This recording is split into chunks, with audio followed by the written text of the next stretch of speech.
the lovely Mediterranean metropolis of WhiteGagnonSandulia. That's it. So we start at the port and Central Causeway. So back during the golden age of the Bronze Age, height of the Mediterranean, sea travel was highly important. It's why the sea people were able to change all of human history. So we see two towering walls, as well as a central style of storm break.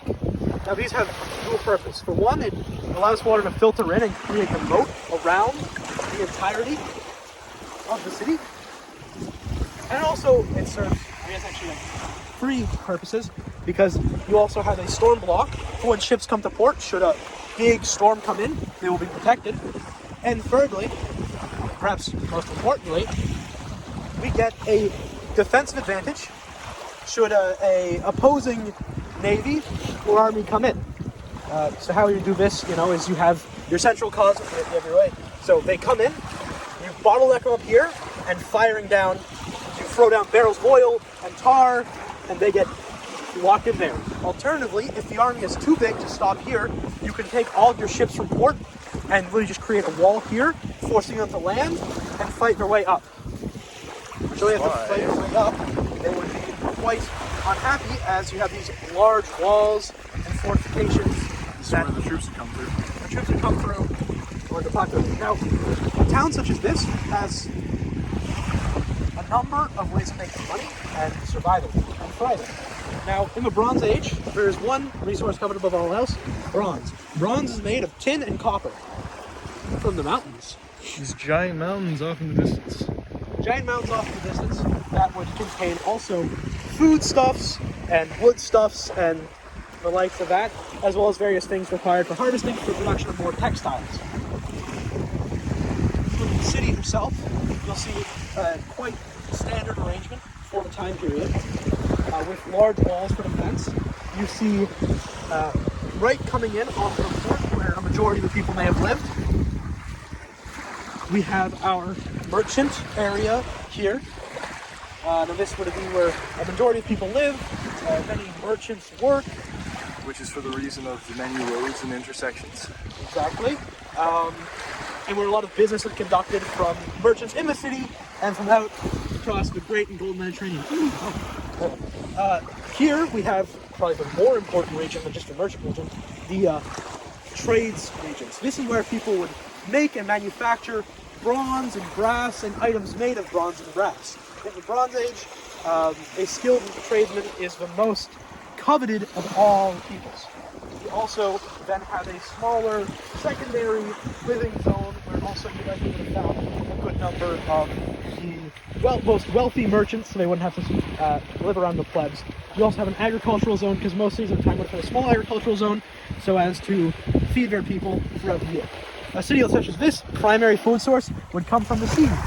So many places, otherwise, would have little boats docked around the waterways. They would take out to sea to harvest for clams and mussels and fish. Some of them might even actually harvest them in the rock itself. There's also some barracks there and there. In a city such as this, yeah, the rocks there. In a city such as this, back in this age, a lot of these soldiers would have been volunteers or part-time, just because it costs a lot to field an army. Now, if you follow the trade route,